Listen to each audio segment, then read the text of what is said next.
The Vindicator hung in the void like a silent sentinel, its angular hull reflecting the distant glow of a dying star. The ship's bridge was dimly lit, save for the pulsing red emergency lights that flickered in response to the sudden breach in the galaxy's usual stillness. Captain Kael leaned forward, his fingers tightening around the armrests of his command chair as the ship's communication officer, Lieutenant Rhea, adjusted the incoming transmission. "Captain," she said, her voice steady despite the tension in the air. "We've intercepted a distress signal. It's coming from Sector X9. Kael's eyes narrowed. Sector X9 was deep in uncharted space, a region long considered barren. The few expeditions that had ventured there had returned empty-handed, their scans showing nothing but the cold emptiness of the void. Yet here was a signal, clear, urgent, and unmistakably artificial. "Play it," he ordered. The transmission crackled through the bridge's speakers, the voice distorted by static but still carrying a note of desperation. "This is emergency. Unidentified fleet, approaching the spiral arm colonies. They are not council-aligned. Repeat, they are not council-aligned. Requesting immediate assistance." Kael exchanged a glance with Rhea. The spiral arm was home to hundreds of inhabited worlds, a vital corridor of trade and diplomacy. If an unknown fleet was moving through it unchallenged, that meant one of two things. Either the Council had lost control of the region, or this was something they had never encountered before. "Trace the origin of the signal," Kael said. Rhea worked quickly, her hands dancing over the holographic interface. "It's coming from a derelict research station orbiting a rogue planet," she reported. "No Council registration. Whoever sent this wasn't part of the official network." Kael exhaled sharply. The rogue planet was an anomaly, a world drifting untethered to any star system. It was the kind of place that had been deemed too dangerous for colonization. Its gravitational field fluctuated unpredictably, its atmosphere was thick with corrosive gases, and its surface was a labyrinth of shifting terrain. Yet someone had been there, and now they were calling for help. "Set a course," Kael commanded. "We're going in." The Vindicator groaned as its engines ignited, the powerful thrust pushing it forward at an acceleration that would have crushed most species. But humans were built for endurance. They had survived crushing gravity, toxic air, and the ever-present threat of extinction on their homeworld. A rogue planet's instability was nothing compared to the daily struggles of Earth. As the ship neared the coordinates, the bridge fell into a tense silence. The research station was barely visible against the darkness, a battered structure clinging to the planet's orbit. The ship's sensors flickered with interference, struggling to pierce through the chaotic energy fields surrounding the world. "Captain," Rhea said, her voice tinged with unease. "There's something else. We're picking up warp signatures, dozens of them. They're moving fast, and they're not council ships." Kael's expression darkened. "Unknown vessels, armed?" "Unclear," she replied. "But their trajectory is heading straight for the spiral arm." The implications were staggering. The Council had long dismissed Earth as a backwater world, too primitive to pose a threat. But humans had spent centuries adapting to their planet's lethal conditions, building technology that could withstand the unimaginable. Now, faced with an unknown fleet moving toward a vital sector, Kael knew one thing for certain. His people were the only ones capable of dealing with this. "Prepare the fleet," he said. "We need to intercept them before they reach the colonies." Rhea hesitated. "Captain, the Council hasn't authorized this. If we move without their approval..." "We don't have time to wait for their permission," Kael interrupted. "If this is hostile, we need to act now. If it's not, we'll still be ready. Either way, we protect our own." The humans had spent too long being underestimated. While the Council had feared Earth's extreme conditions, humanity had thrived in them, forging a civilization that could endure where others would fail. Now, as the Vindicator closed in on the rogue planet, Kael knew that whatever waited beyond the signal, his people would face it head-on. The distress signal repeated, its urgency growing with each playback. Kael listened intently, his mind already racing through the possibilities. The voice was unmistakably human, but the message carried an unsettling implication. The fleet approaching the spiral arm wasn't just an unknown force. It was something entirely foreign, something that had slipped past the Council's watchful eyes. "Visuals," Kael ordered. The main screen flickered, then stabilized into a grainy image of the research station's exterior. The structure was battered, its outer plating scorched and warped from exposure to the rogue planet's erratic conditions. But what truly caught Kael's attention was the footage captured moments before the signal was sent. A fleet of sleek, obsidian-hulled vessels drifted through the void, their shapes unlike anything he had ever seen. They were elongated, with jagged, almost organic lines, as if they had been grown rather than built. The ships moved with eerie precision, their formation shifting in perfect synchronization, like a swarm of predators closing in on prey. "Analysis," he said, his voice low. Ree's fingers flew over the console. "Their energy signatures don't match any known Council technology," she reported. "They're using a form of propulsion that doesn't rely on conventional warp drives. It's more like gravitational manipulation. They're bending space around them instead of pushing through it." Kael's grip on his chair tightened. "Alien?" "Undoubtedly," Rhea confirmed.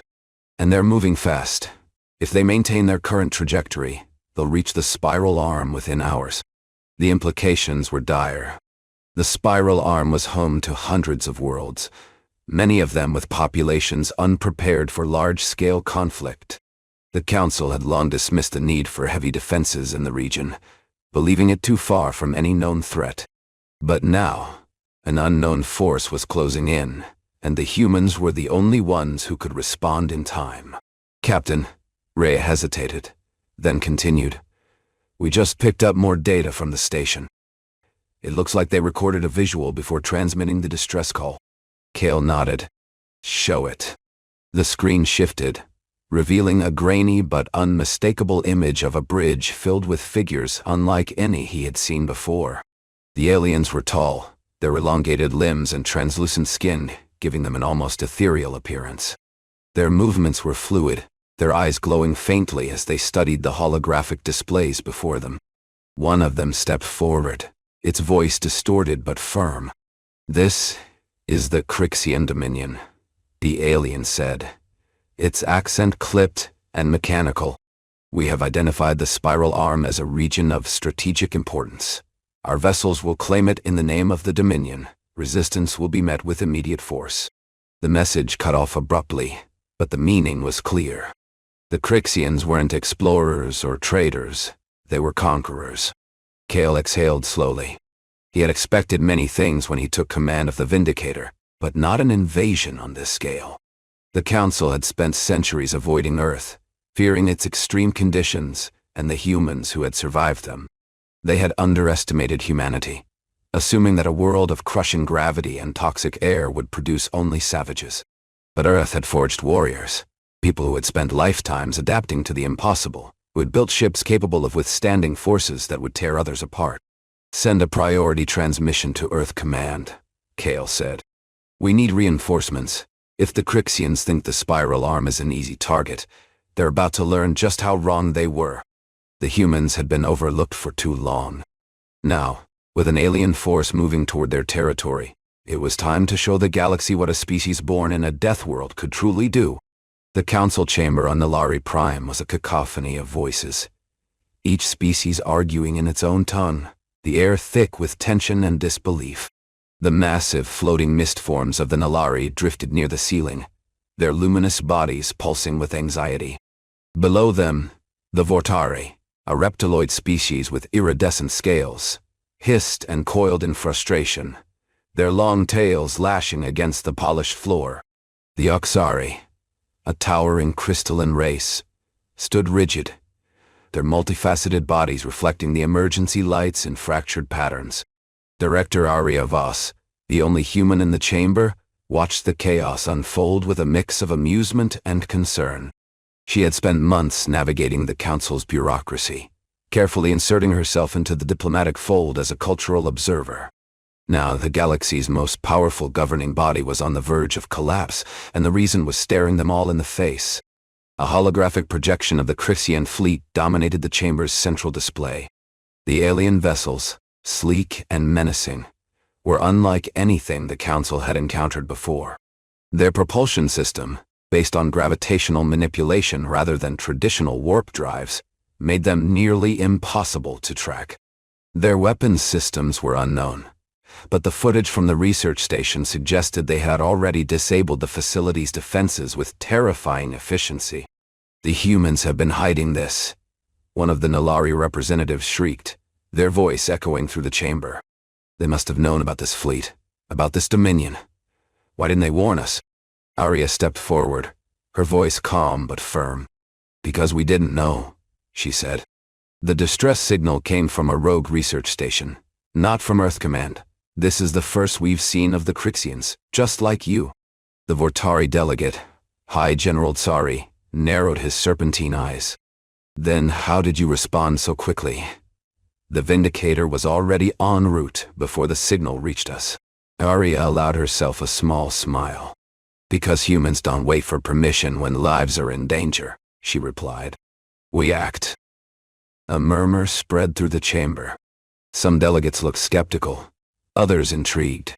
The Oxari emissary, Mineral Prime Zeltar, finally spoke, his voice resonating like chimes. "You claim to have no prior knowledge of this Dominion, yet your fleet is already mobilized. Explain." Arya met his gaze without hesitation. "Because we prepare," she said. "Earth is a world of extremes. Gravity that would crush most species, an atmosphere that would corrode their ships, storms that could tear apart entire cities in moments. We built our vessels to survive those conditions. We trained our crews to endure forces that would kill others.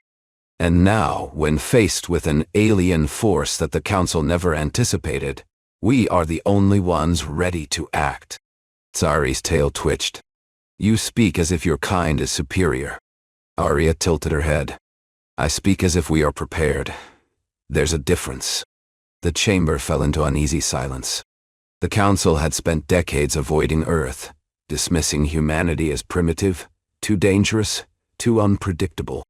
Now, they were forced to confront the truth.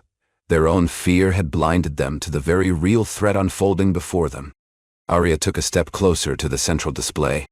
"You have two choices," she said. "You can keep debating whether or not you should trust us, or you can work with us to stop this invasion before it reaches the spiral arm." The Nalari representative hesitated, their misty form swirling. "You believe this is an invasion?" Arya nodded. Their message was clear. They didn't ask for permission to enter the sector. They claimed it. Zeltar's crystalline body shimmered with thought. "Then we must act." For the first time in history, the Council turned to humanity not as an anomaly, but as a force they could no longer ignore. The Vindicator cut through the void like a blade, its reinforced hull absorbing the gravitational turbulence of the rogue planet. Behind it, the human fleet emerged from hyperspace in perfect formation. Massive dreadnoughts, agile interceptors, and towering carriers, each designed with the resilience of Earth's harshest conditions in mind. Unlike the sleek, elegant vessels of the Council, human ships were built for survival. Their exteriors a patchwork of reinforced alloys capable of withstanding pressures that would crumple lesser craft. Commander Kael stood on the bridge, watching as the fleet spread out into a defensive posture. The Kryxian vessels had not yet engaged, but their movements suggested intent, deliberate, calculated, and unrelenting. The humans had no illusions about diplomacy. The Kryxians had declared their claim on the spiral arm. They would not stop unless forced. "Status," Kael ordered. Lieutenant Reyes scanned the tactical display. "All ships accounted for. We've got the Bastion holding the perimeter, the Resolute, and Vanguard flanking the lead Kryxian vessel. We're ready." Kael exhaled slowly. "Then let's show them what a Deathworld species is capable of." The human fleet moved as one, its formations honed through centuries of survival drills. Earth's engineers had built ships that could endure the crushing gravity of their homeworld. But they had also learned that brute force was not always the answer. Their vessels were not just strong, they were adaptable. The Resolute adjusted its shielding to match the Kryxian fleet's energy signature, neutralizing their attempts at scanning human defenses. The Vanguard deployed a swarm of autonomous drones, each one a compact, high-speed craft designed for precision strikes in extreme environments. The Kryxians responded. Their lead vessel surged forward, its obsidian hull gleaming as it unleashed a pulse of energy that sent shockwaves rippling through space. The Bastion absorbed the blast, its outer plating designed to dissipate such attacks.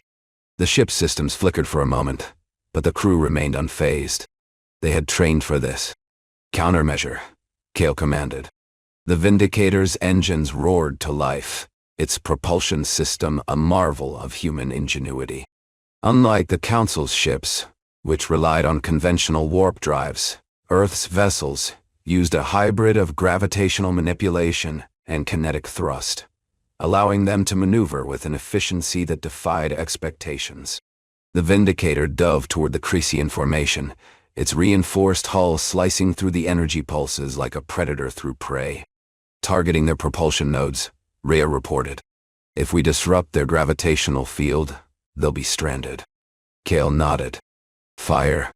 A volley of plasma torpedoes streaked from the human fleet, each one calibrated to Earth's extreme conditions, capable of surviving the intense heat of the planet's atmosphere and the crushing depths of its oceans. The Kryxians attempted to evade, but their movements, though precise, were not built for the kind of abrupt, high-G maneuvers humans could execute effortlessly. The torpedoes struck true, sending one of the alien vessels into a spiraling descent. The Kryxians retaliated, their fleet adjusting its formation. More energy pulses erupted, targeting the Resolute. The human dreadnought absorbed the impact, its reinforced hull holding firm. But Kael knew this was only the beginning. The Kryxians were adapting. Deploy the boarding teams, he ordered. From the Vindicator's lower bay, sleek, angular drop pods launched toward the nearest Kryxian vessel. Each pod housed a specialized human strike force. Soldiers trained in zero-G combat, in high-pressure environments, in surviving conditions that would incapacitate most species. The pods slammed into the alien hull, their reinforced exteriors resisting the corrosive energy fields the Kryxians used to ward off intruders. Explosive charges detonated, tearing through the obsidian plating like paper. Inside the Kryxian ship, the human strike teams moved with ruthless efficiency. Their armor, designed to withstand Earth's crushing gravity, allowed them to operate in environments where the alien crew struggled under artificial pressure.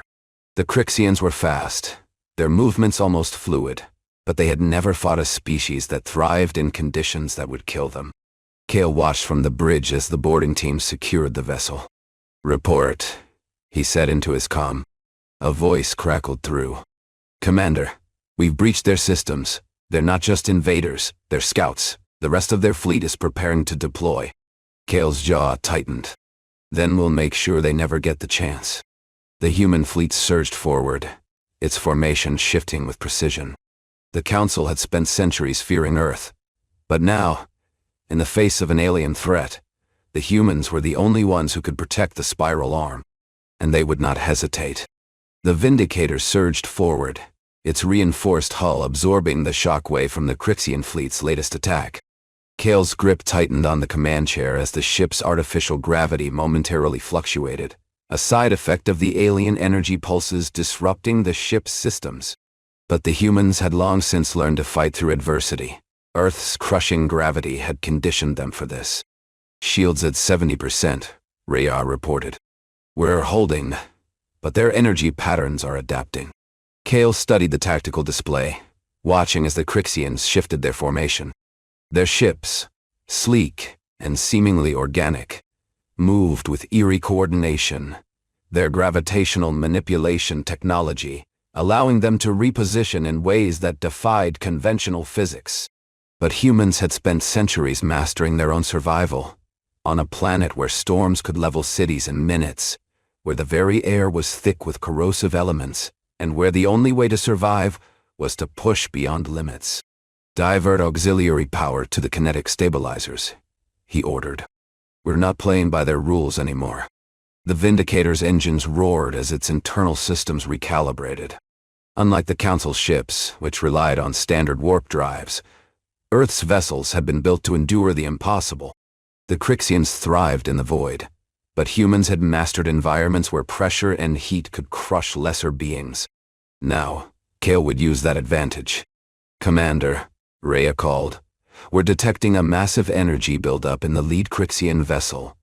They're preparing something big." Kael's eyes narrowed. "Then we take the fight to them." The human fleet responded with terrifying efficiency. The Bastion and Vanguard adjusted their trajectories, their reinforced hulls, designed to withstand the immense forces of Earth's gravity well. They dove into the heart of the Kryxian formation, using their superior structural integrity to absorb the shockwaves that would have torn apart the Council's ships.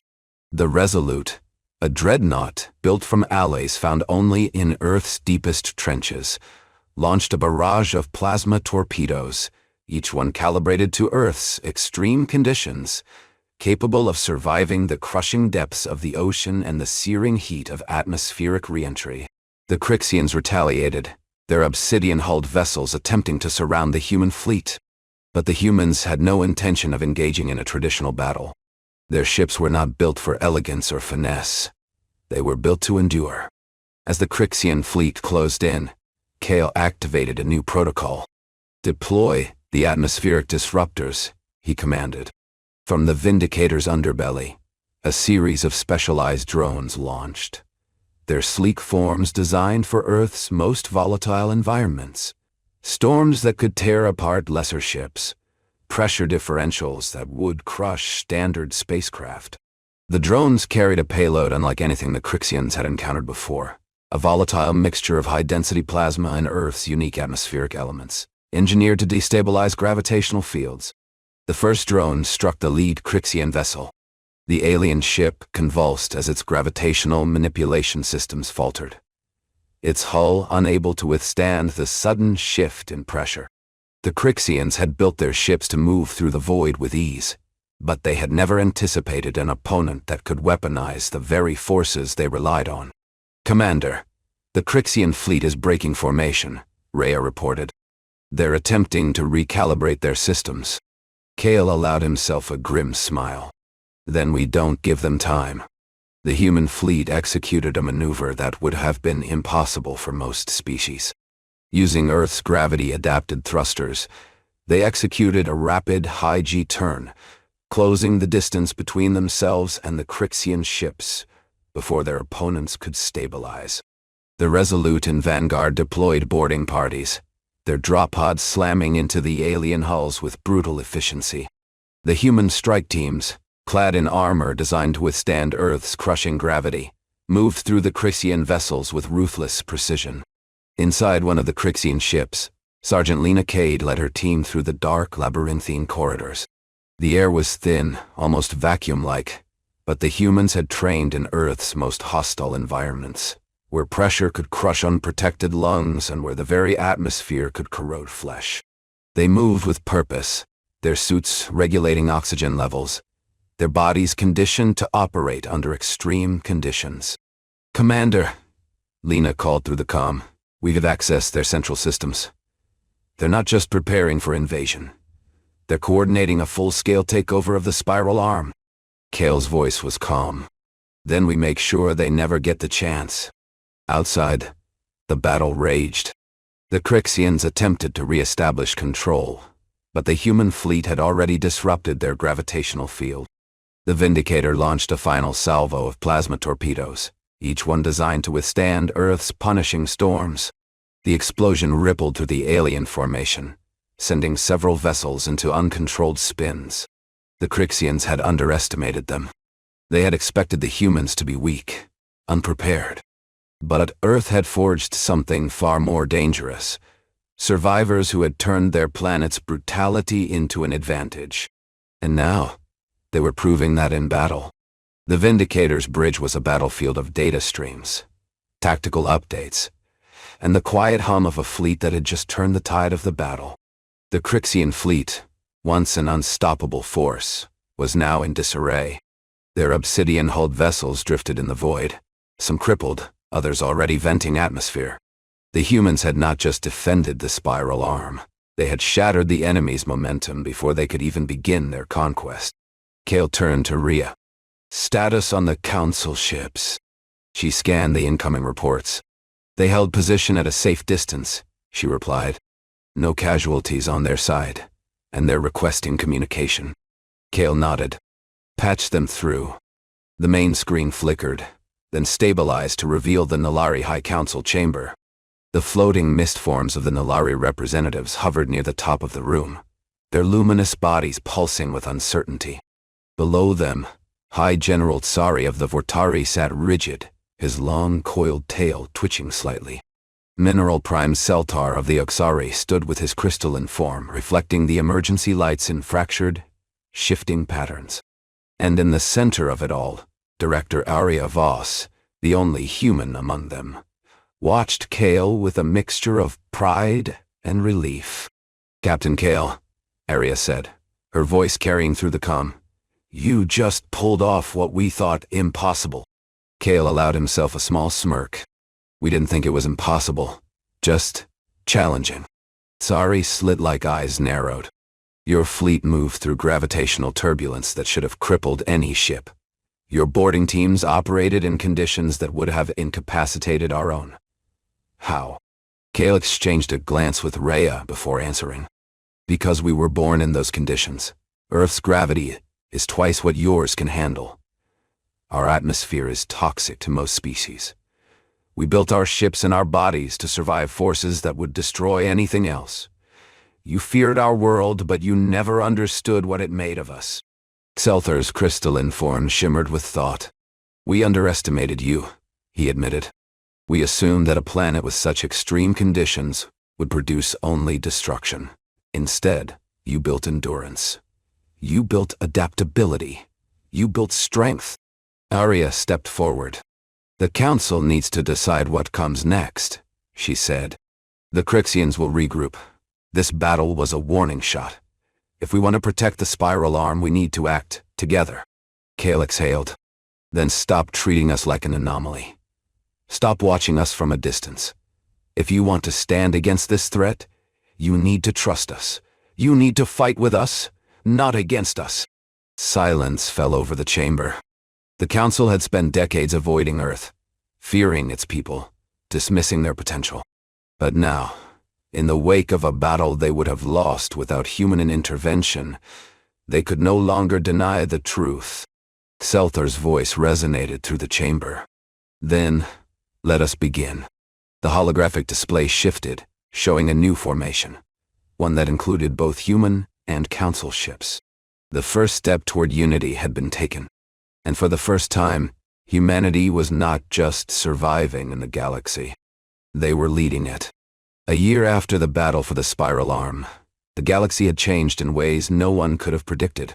The humans, once dismissed as an anomaly, were now integral to the Council's defense and humanitarian efforts. Their fleet, once seen as a potential threat, had become the backbone of galactic security.